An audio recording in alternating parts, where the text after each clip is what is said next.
नमस्कार, आप देख रहे हैं 4 PM और मैं हूं अभिषेक मिश्रा। बिहार के मुख्यमंत्री नीतीश कुमार की पार्टी, सुशासन की बात करने वाले नीतीश कुमार, जिनका नारा रहा न्याय के साथ विकास, और आप यकीन कर सकते हैं उस पार्टी के सांसद, उस पार्टी के नेता का बयान किस तरह का है। और क्या कोई सांसद या कोई जनप्रतिनिधि बदले की भावना से काम कर सकता है? लोकतंत्र में क्या किसी को अपने मन से वोट देने का अधिकार नहीं है? यही तो लोकतांत्रिक अधिकार है। कोई अपने मन से अपना प्रतिनिधि चुन सकता है, अपने मन से किसी को वोट दे सकता है, लेकिन क्या यह गुनाह हो जाएगा? और अगर आप किसी प्रत्याशी को वोट नहीं दे रहे हैं और वो चुनाव जीत जाता है, तो फिर आपको उससे काम कराने का अधिकार नहीं है। हम जेडीयू के सांसद देवेश चंद्र ठाकुर की बात कर रहे हैं, और देवेश चंद्र ठाकुर को इतनी नफरत है यादव मुसलमान से। देवेश चंद्र ठाकुर की भाषा ऐसी है, और देवेश चंद्र ठाकुर क्या ऐसे अपना काम करेंगे? ऐसे एक जनप्रतिनिधि के तौर पर अपनी जिम्मेवारी, उसके फर्ज का निर्वहन करेंगे? चुन चुन कर लोगों की मदद करेंगे और चुन चुन कर लोगों की मदद नहीं करेंगे? और क्या देवेश चंद्र ठाकुर को जिन्होंने वोट नहीं दिया उनकी मदद देवेश चंद्र ठाकुर नहीं करेंगे? और क्या एक सांसद की भाषा ऐसी हो सकती है? और क्या एक सांसद की भाषा ऐसी होनी चाहिए?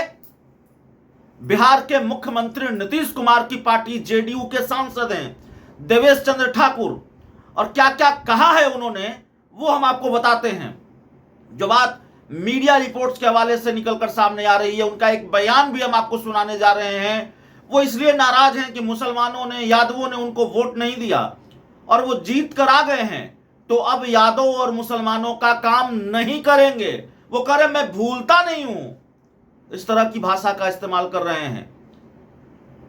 देवेश चंद्र ठाकुर संवैधानिक पद पर भी रहे हैं, वो बिहार विधान परिषद के सभापति रहे हैं, और फिर सीतामढ़ी सीट से उन्होंने लोकसभा का चुनाव लड़ा है। आप सोचिए किस तरह की भाषा है ये, किस तरह का रवैया है, या किस तरह की कार्यशैली है। एक सांसद चुनाव जीत कर आता है और उसके बाद वो खुले तौर पर ऐलान करता है कि हम यादवों और मुसलमानों का काम नहीं करेंगे, उनको चाय पिलाकर और नाश्ता कराकर टहला देंगे, नाश्ता कराकर भेज देंगे। कैसी भाषा है ये? देवेश चंद्र ठाकुर ने सीतामढ़ी के कार्यक्रम में कहा है, जो मीडिया रिपोर्ट्स के हवाले से खबर आ रही है, कि वे यादव मुसलमानों के लिए कोई काम नहीं करेंगे। यादव और मुसलमान समाज के लोग कोई काम करवाने आते हैं तो जरूर आए, लेकिन चाय नाश्ता करके वापस चले जाएं। एनडीए के वोटों में से कितना चीरहरण हुआ है इसका कोई उचित कारण नहीं है। सूरी और कलवार समाज का आधा से अधिक वोट कट गया। क्या कारण है बताइए? कुशवाहा समाज का वोट अचानक कट गया। सब तो एनडीए का वोट था, लेकिन आखिर क्यों कट गया? क्या कुशवाहा समाज के लोग केवल इसलिए खुश हो गए कि लालू प्रसाद ने इस समाज के 7 लोगों को टिकट दे दिया था? क्या कुशवाहा समाज इतना स्वार्थी हो गया है? कुशवाहा समाज में से कोई 5 या 7 लोग भी एमपी बन जाते तो सीतामढ़ी उसमें उससे क्या फर्क पड़ जाता? क्या सीतामढ़ी के कुशवाहा समाज के लोग उनसे काम करवाने जाते? इनकी सोच कितनी विकृत हो गई है। अगर कह दूं कि कुशवाहा समाज के लोग अपना काम कराने के लिए लालू प्रसाद से 7 कुशवाहा उम्मीदवारों के पास जाएं तो कैसा लगेगा? भाषा देखिए किस तरह की है। ये सांसद हैं, चुनकर आए हैं, और बिल्कुल ऐसा लगता है कि बदले की भावना सुलग रही है, प्रतिशोध की आग जल रही है मन में। एक जनप्रतिनिधि और दशकों का राजनीतिक अनुभव है देवेश चंद्र ठाकुर का, सुलझे हुए नेता माने जाते हैं, संवैधानिक पद पर रहे हैं, और वो इस तरह की भाषा इस्तेमाल कर रहे हैं कि वो यादव मुसलमानों का काम नहीं करेंगे। और वो आगे कहते हैं कि मेरे पास एक मुस्लिम समाज के शख्स कुछ काम कराने के लिए आए थे, लेकिन हमने स्पष्ट कर दिया आप तो लालटेन को वोट दिए होंगे, इसलिए आए हैं तो चाय नाश्ता कीजिए और चलते बनिए, आपका काम नहीं करेंगे। तो यादव और मुस्लिम समाज के लोगों का काम देवेश चंद्र ठाकुर नहीं करेंगे। एक तो ये बयान अपने आप में बहुत ओछा बयान है, बहुत छोटा बयान है, और बिना किसी गुरेज के मैं ये बात कह सकता हूं, ऐसे बयान को कतई स्वीकार नहीं किया जा सकता। लोकतंत्र में सबको ये अधिकार है कि वो किसको अपना प्रतिनिधि चुनेगा और किसको वोट करेगा। और अगर आप सांसद चुन लिए गए हैं और एक व्यक्ति ने आपको वोट नहीं किया है, कुछ लोगों ने आपको वोट नहीं किया है, तब भी उन लोगों का अधिकार है कि आपसे वो अपना काम कराएं और आपकी जवाबदेही है कि आप उनका काम करें। लोकतंत्र यही है, लोकतांत्रिक मूल्य यही है। लेकिन सब कुछ भूल गए इस तिलमिलाहट में देवेश चंद्र ठाकुर, क्योंकि कुछ लोगों ने उनको वोट नहीं दिया। शायद यादव मुस्लिम समाज के लोगों ने वोट नहीं दिया। चोट दिल पर इसलिए भी लगी कि लालू यादव ने 7 कुशवाहा समाज के लोगों को वोट दे दिया, उसका नुकसान हुआ। लालू यादव का दाव काम करता हुआ नजर आया और इसलिए इतनी तिलमिलाहट कि यादव मुस्लिम का काम नहीं करेंगे। सुनिए, हम बयान भी सुनवाते हैं देवेश चंद्र ठाकुर का। क्या परिस्थिति है? 7 आपको हो जाता तो आप जाइए, उधर जाइए। मेरे पास आएंगे तो साथ में कौन मैं जाइए, जरा जो 7 में से जीते वही जाइए काम करने अपना। अगर काम 2 लोगों को तो कैसा लगेगा? कल एक सज्जन आए हमारे पास सुबह में, परसों सुबह में, नहीं कल ही सुबह, बेचारे मुस्लिम समाज के थे। बेचारा का दुर्भाग्य था कि पहली बार मेरे पास आया,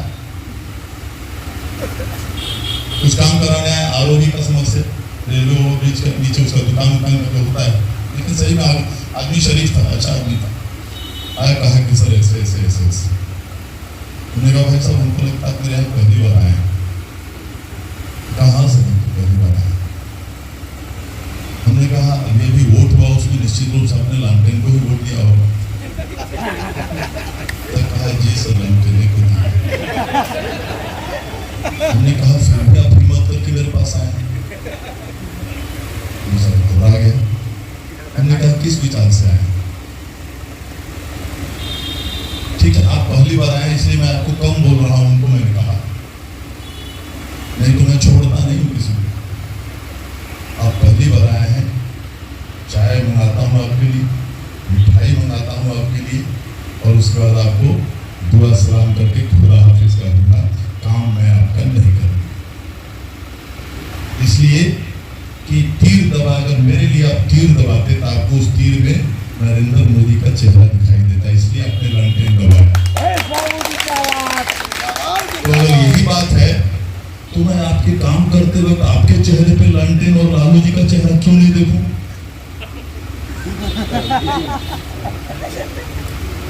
आप बताइए कैसे मैं आपका काम करूं? मैं नहीं कर सकता। और ये पहली बार मैं कर रहा हूं। मैं कहा उनको ये पहली बार जिंदगी में, 70 साल का उम्र हो गया मेरा, ये पहली बार कर रहा हूं। बड़े दुख के साथ कर रहा हूं, लेकिन कर रहा हूं और करूंगा। मेरे यहाँ हर एक मेरे मित्र, यादव मित्र का स्वागत है। जो मित्र नहीं है, पहले बार भी आना चाहते हैं, उनका स्वागत है। यादवों का और मुसलमानों का, आइए, चाय पीजिए, मिठाई खाइए, काम के बारे में मत बोलिए। मैं आपका काम नहीं करूंगा।